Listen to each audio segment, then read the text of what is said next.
Hi, it's me again, EJ Garner, and I have to apologize for the technical difficulties that I had this morning on no sound on the video, and I figured it out. The technical difficulty was me. I didn't click on a couple of buttons, so I apologize for that, and I'm going to try this again.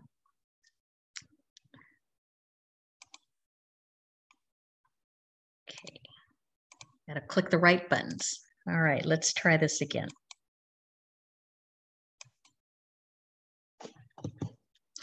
So thank you again for allowing me to present to you today on assisting law enforcement when responding to persons who have Huntington's disease.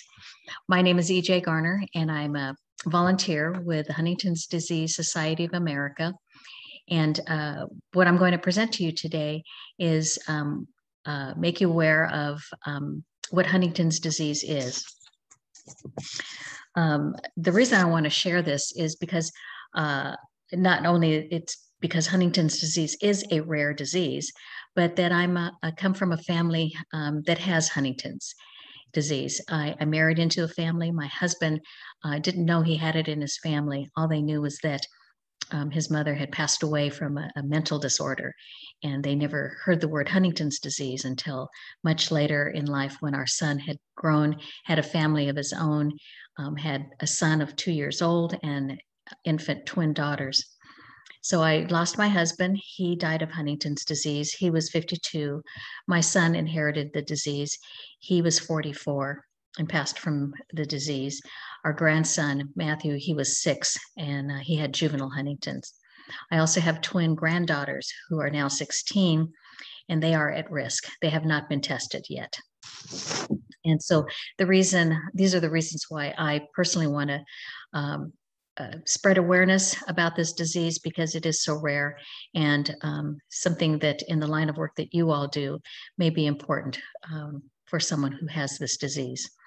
So again, my hope is for this presentation is to expand your knowledge of this rare disease, because I'm sure you've already been trained and had sessions on how to recognize mental illness. So again, I hope this will add some value to your knowledge base on this rare disease. So Huntington's disease is, this is the overview of what what I'm going to cover today. It's the characteristics, the behaviors, the triad of symptoms, and the situations that may arise that may involve you as law enforcement. Then there'll be some take-home points and then questions. And I know since this is recorded, if there are questions that you should have, please feel free to contact me.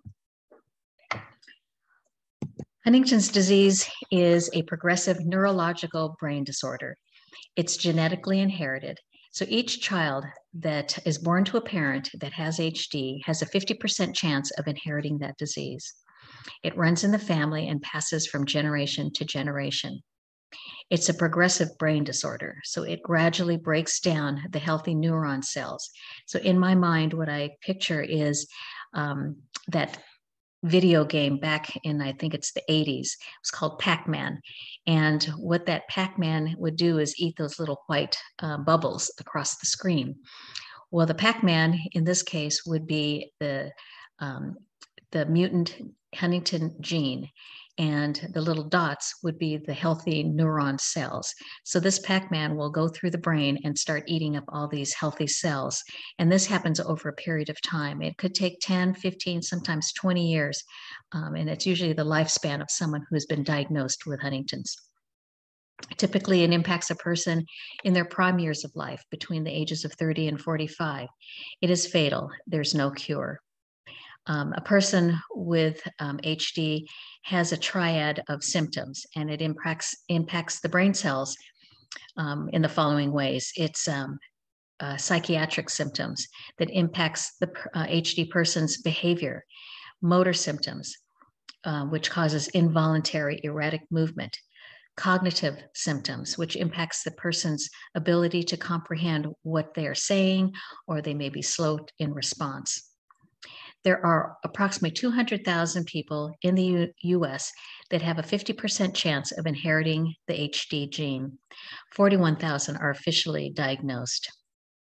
in the early stages of HD, they're still active. They probably are not showing any signs of any HD symptoms. They're out, they're about, they're running errands, they're maybe going to school, working, driving, raising a family, just doing the normal things that anyone else does until that HD gene starts to become apparent. And it's so normal that, I mean, there are people that are living here in Olympia that have HD that maybe we didn't even know it. I belong to a support group that is here in Olympia, and there are several of them that belong to the support group. So yes, they are living here in Olympia, and that's why I think it's important that you as law enforcement know that they are here. And so this disease has been described as having ALS, Parkinson's, and Alzheimer's simultaneously. This disease is also considered, can be considered a family secret. Because of the mental aspect of it. It could be a negative stigma. I know that was probably the case in my husband's family. No one ever spoke of Huntington's disease. We never heard that until our son was an adult and already had a child. He had a young son of 2 years old and twin babies. So, and again, we didn't know about it until after my husband had passed away, that Huntington's disease was in his family. What I'm going to show you next are a cross-section of two brains post-autopsy. The top brain is a brain with HD, and the bottom is a normal brain. And if you'll look at the top brain, it has large crevices in it. There's gaping holes, and around the perimeter of the brain, there's all those little peaks and valleys there that where the cells have died, as compared to the normal brain. If you look at the center cortex where the cavity is, it's full. It's the exterior, all those little crevices on the outside don't have those gaping holes. The HD brain is also much smaller, as you can see. And again, picture that Pac-Man eating away the brain. These are the behaviors of someone with HD. And if you just read down the list, especially those top three, those three could be mistaken for someone intoxicated or under the influence of drugs. And in the other ones, it could be mistaken for mental illness. So I'm going to show you a video of a gentleman by the name of John. I'm going to guess him probably in his 40s. And he's in his office, the office of his neurologist, which he would visit maybe once or twice a year. So he's in a safe environment, and he's asked some questions. And I would just like you to observe his body movements and his speech. So let's talk about you. What do you want to say about yourself? Okay. Okay. Tell us how long you've had Huntington's disease. 6 years. 6 years. Okay. And is anyone else in your family suffer from Huntington's? Yeah. My brother killed himself. You had a brother who killed himself? Yeah. I'm sorry to Sister hear that. nursing home, Ma had her. And so your sister's in the nursing home, Yeah. and your mom has died Yeah. from Huntington's Yeah. disease? Okay. She got it first. She got it first. Okay. It took 5 years to be diagnosed. Took 5 years to figure out. Yeah. Was she the first one in the family? Yeah. That was, My grandpa killed himself too. your grandpa did? That's Mary Joan, Michelle, grandpa, my grandpa. So what he said was John was diagnosed 6 years ago. He inherited it from his mother. It took 5 years for her to be diagnosed, and she ultimately died from it. His brother had HD. He also killed himself. He has a sister who's in a nursing home. She has HD. His grandfather also had HD and killed himself. So there's 3 generations that have this disease, and actually I take that back, it's more than 3 because the grandfather would have had to inherit it from his parents, and that parent would have had to inherit it from, again, the generation even before that. So it's a multi-generational disease. This is a triad of the symptoms. And they can be done, all the symptoms can be simultaneously and typically are. One may be more prominent than the other. Probably the most prominent is the motor movement disorder. And those are the involuntary movements. They can be erratic. The next would be psychiatric behaviors. There is just the way the person acts and responds to things. Then there's the cognitive, which is lack of comprehension. They don't have a processing mechanism to think clearly. The first one I'll cover is the movement disorder, and these are the involuntary movements. That's on the left, and then on the right side are the concerns for law enforcement. Because of the movements on the left, they could be mistaken for being intoxicated or under the influence. And these movements might not be visible. It depends on the person and the stage that they're in. They might not have the movement disorder, but they still might have the cognitive or psychiatric symptoms. So someone with HD, if they're out in public and people don't know that they have it, because of the involuntary erratic movements, they could be interpreted as something else, that they're intoxicated again or on drugs. So something to be aware of in your line of work. This is now a video of John walking, so you can see the way he moves, the way he dips his knees, his imbalance, and so forth. So just walk right towards me. That's great. And can I have you turn around and do it one more time? Sure.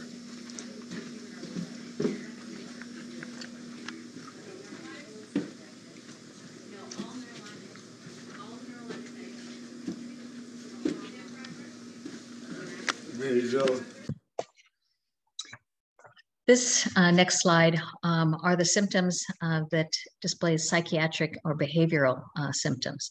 And that's on the left-hand side for someone with Huntington's. On the right-hand side are concerns for law enforcement. They may be difficult controlling their behavior. And again, that may be mistaken for mental illness or something else. So for an example, they may be pulled over while driving, or an officer may be called to check on them because they may appear to be intoxicated, and they may not respond like somebody else that doesn't have HD. They may not hear you. They may not listen to you. They could be slow in their response when you give them a direct command. And if you tell them not to do something, they may do that thing that you asked them not to do. They may do it because it's an impulsion. For example, like reaching into their pocket. So if you ask them to hold still, they literally cannot hold still. If you do a sobriety test on them, most likely the test will come up negative or clean. And that's not to say that there aren't some folks with HD that could be out in public under the influence of alcohol or drugs. But again, just want to make you aware of these symptoms. I'm going to show you another video of John, and I just want you to pay attention to his facial expressions. They don't change much, and when they do, they could be, again, misinterpreted depending on the situation. They could be misinterpreted that he's apathetic or disrespectful. John will even do a little smirk. So here's John. Have you ever had any run-ins with law enforcement? Yeah. Can you tell us about it? Sure. That was roughly one time, 45 years ago. You were arrested, okay, 4 or 5 years ago? Yeah. And what They happened? thought I was intoxicated, drunk. They thought you were drunk. Yeah. And were you? No. No. So what did they do? The police put me in jail, officers. put me in a police station for 3 hours. Oh, okay. And then what eventually happened? Tell me I get what I have a best friend who's a lawyer. He got me took him up, got me released. He helped to get you out. Okay. All right. So cognitive, that's the third symptom. The symptoms are on the left, and law enforcement concerns are on the right. Because of the cognitive HD symptoms, people can be mistaken for having mental illness. They could be someone with schizophrenia, someone who has obsessive compulsive disease or dementia. These are all cognitive impairments. So they are slow in thinking, they can't respond normally, and it makes it difficult for them to respond correctly, and things may escalate. So this is a list of situations where you as law enforcement may be called upon to investigate. And again, they look and they read like someone that's intoxicated or on drugs, or maybe have some mental illness. So what do you do when you encounter someone or recognize that this is a person that has HD? We suggest to contact their family immediately, because their family members might be able to give you some insight on their condition. And the person with HD might not answer you correctly because they're not understanding your question. If you ask them something directly, they may not be able to respond to that question. Or if you ask them too many questions, they might get confused. So there's another reason they might be unaware that they have HD. They could be in denial or not yet tested that they have HD. They also could be on medication that's causing other issues. So it's important to reach out to the family to get a full picture of what's going on with this person. And if they are detained or taken into custody, it's important to remember that they are medically ill. Because HD has psychiatric problems, they have dementia and behavioral problems.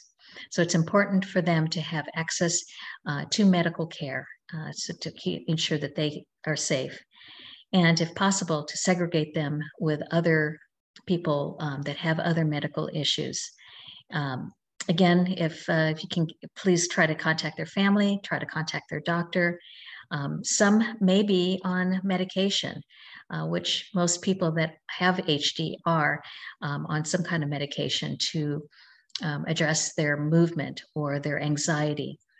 So if they are incarcerated, to ensure that they continue to take that medication, because if they don't, it could cause more trouble to their anxiety and could escalate to something that we don't want to happen.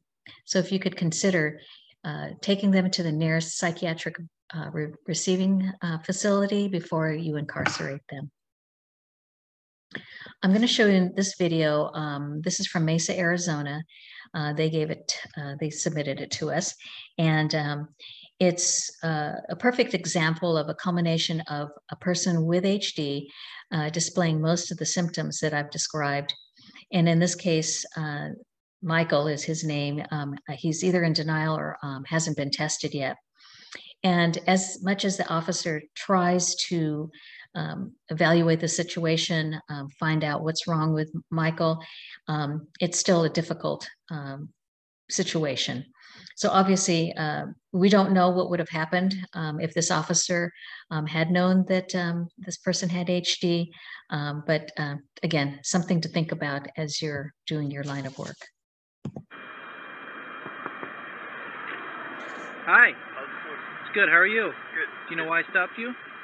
Okay. Have you had anything? Have you had anything to drink tonight? No. I went to Denny's, sir.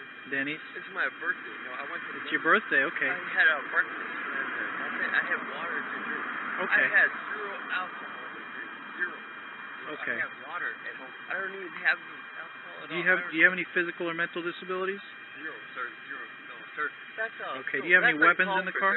I have none at all. I had water. That's Okay. all I Okay. had. Whoa. Hold on. Let me explain, Michael. I'm concerned that you might be impaired. No, I'm not zero impaired, sir. I got none. Like, smell my breath. Okay. No, nothing. Are you taking any? Zero. Are you taking any prescription medications or any other drugs? No, none. Nothing at all. Zero, none. Oh, no, I don't take anything at all. None, zero. Okay. Any illegal drugs? No, I've never taken drugs in my life. No, none. Zero, none. Okay. Zero. And you don't have none any? ever. None at all. No, none. You're going down the wrong path. Michael. I've never had drugs. Okay. Nonsense All right. like Calm that. down. None. Calm down. I don't have any alcohol at my house. I didn't go to any bars or anything like that. Okay. None. Do you have- None.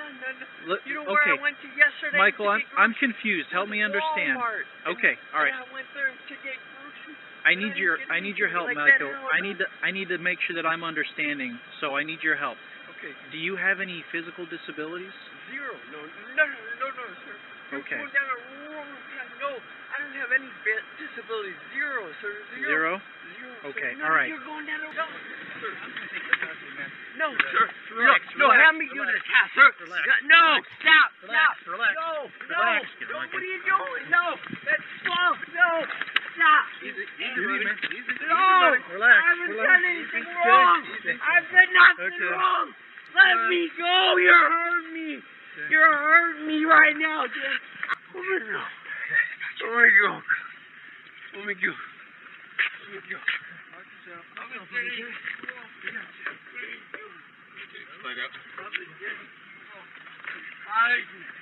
My mom and stepfather 3:45. built up a garden. Do they have the big brick or they have the old wood style? I'm really.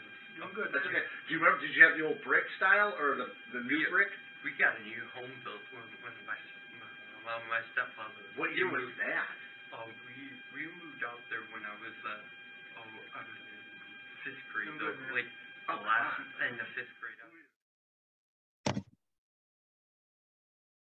This next video is of Dr. Vicki Wheelock. She's a neurologist and is a neurologist with the University of Cal Davis at the Center of Excellence there. She's an expert on Huntington's disease. And what she's going to discuss with you is that people with HD are prone to injury and also subject to receiving abuse. It's important to realize that people with Huntington's are more prone to injury. Another way that people with Huntington's, including children, young adults, and older people, may come into contact with law enforcement is that a mandated reporter may notice signs of injury. They fall, they scrape themselves, they bump themselves, they hurt themselves, they burn themselves with cigarettes, they can have black eyes, they can hit their head. A lot of really tough things can happen in people with Huntington's.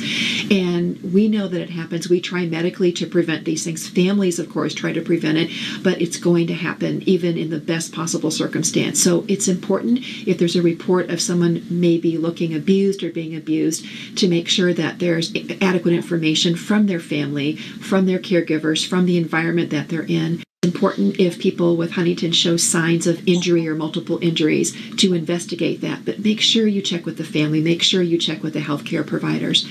On the other hand, people with Huntington's can be the victims of abuse, and this is one of the saddest things that we see. They're very vulnerable. They can't speak for themselves. They can't sort things out. They can't think clearly, and unfortunately, there are situations sometimes where they are hurt or they're neglected or they're not being fed adequately. It's important to always, for us healthcare providers and for mandated reporters, to stand up for the person with Huntington's to make sure they're not being injured.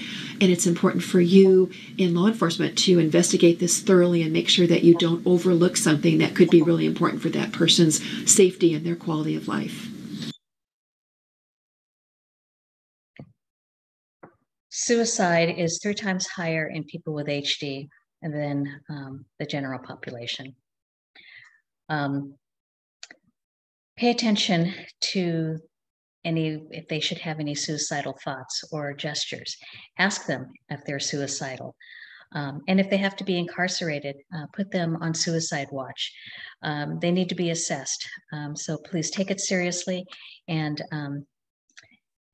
do whatever you can to help them. Again, try to contact their family or a caregiver. They may be able to provide helpful strategies and a source of support. As John said in the first video, his brother and his father, or excuse me, his brother and grandfather committed suicide because of HD. So again, something to take very serious, and please watch for any potential signs. Huntington's disease also comes in the juvenile form. HD, if a child is diagnosed with Huntington's disease under the age of 21, that's juvenile Huntington's, and the youngest recorded is at age 1. These children, they suffer the same symptoms as someone with adult HD. They have the cognitive impairment, they have balance issues, psychiatric problems, but they also have seizures and tremors. They can't walk, they can't talk. Most of them are on feeding tubes, and they are 100% dependent on their caregiver. So the issue could be that because they have bruising and injuries, just like the adults, Child Protective Services may be called because someone may have observed this child and didn't know that they had Huntington's disease. So the parents are being accountable for that. So check to see if they have juvenile Huntington's. And by all means, if any child is in any kind of danger, please investigate that as you normally would.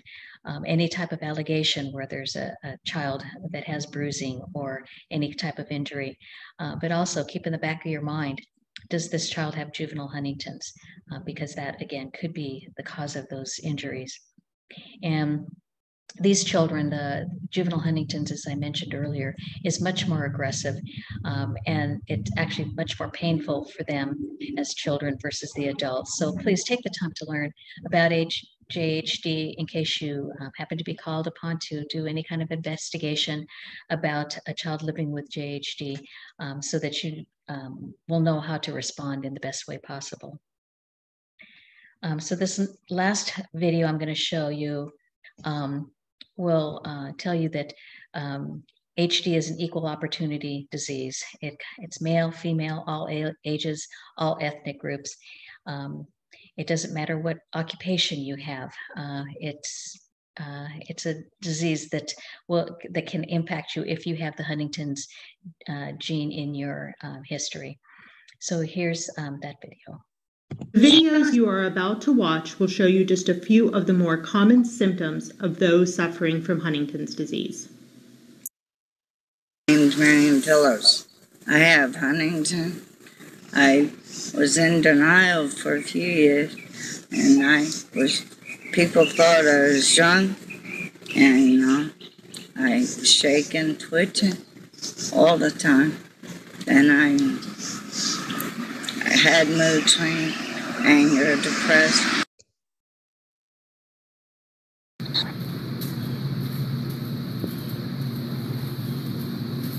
Say your name. David. Where are you from? Florida. How old are you? 30. What year were you born?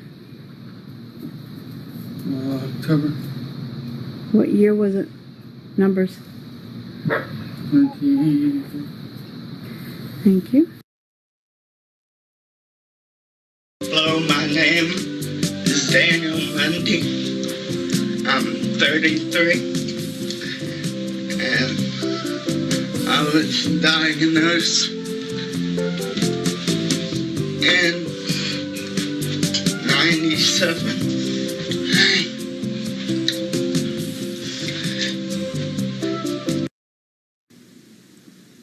Huntington's disease affects both male and female, all ages, and all ethnic groups. Hi, my name is Tom, and I'm 7 years old, and I have HD. I got it from my dad. I was about 6 years ago. I may look like I'm drunk. I don't talk so good anymore. So I don't think so fast anymore.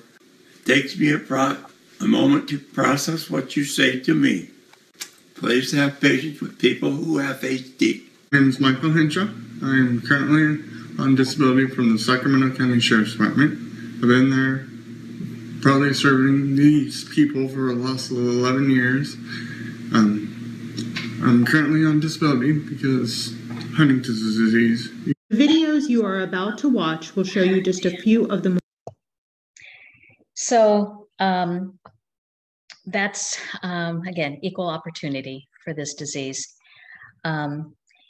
These are some resources that we provide our community. They typically will get them when they visit their neurologist, or if they go to one of our Huntington's disease events.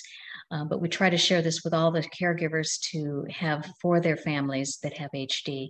The one on the left provides information about the individual, whatever medication they may be taking, emergency contact information, and on the back it would have the symptoms of HD. They're very important. Towards almost to the bottom, has history of suicide attempts, so that's very important information. And then on the right hand side at the top, there's a small ID card, and it's the size of a business card, and we ask them to complete that and put that in their wallet. It has a similar information as the profile card, but the best form that we ask our community is the ID bracelet. It's a medical alert bracelet, so it has all that information, and probably easier for the person with HD to have this information available. I gave a copy of the law enforcement toolkit to Lieutenant Friarley, so if you need more, let me know, but most of this and all of this information is in there. So here are the take-home points. Huntington's disease is a brain disease that gradually breaks down the nerve cells in the brain, causing the cells to die. So again, picture the Pac-Man eating all those healthy neuron cells. It progressively gets worse over time. 10, 15, 20 years sometimes it takes for all those cells to die. A person with HD may not even be aware of what's going on, what they're doing, the bad behavior that they're displaying. Be patient. They may not even know how to respond. They won't respond quickly, so we ask for your patience. They may be in denial of this disease or unaware that they have HD. They might not have been tested yet. So that's it. If you should have any questions, you can contact me at ejnart@gmail.com. Lieutenant Friarley has that information, so feel free to send me questions if you have any.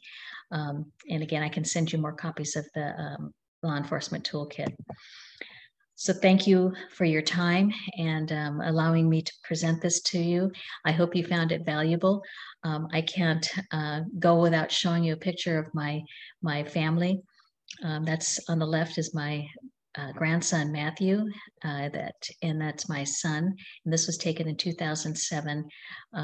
The following year, 2008, Matthew passes away, and he's only age 6. Then on the right is Scott in 2015, and that's the year he passed away. So again, they were taken too early, but the reason why I'm so passionate about sharing this information with you. If you need more information about Huntington's disease, you can go to the website at hdsa.org, and there's a helpline as well. So thank you again. I hope you found this information valuable. Take care and be safe.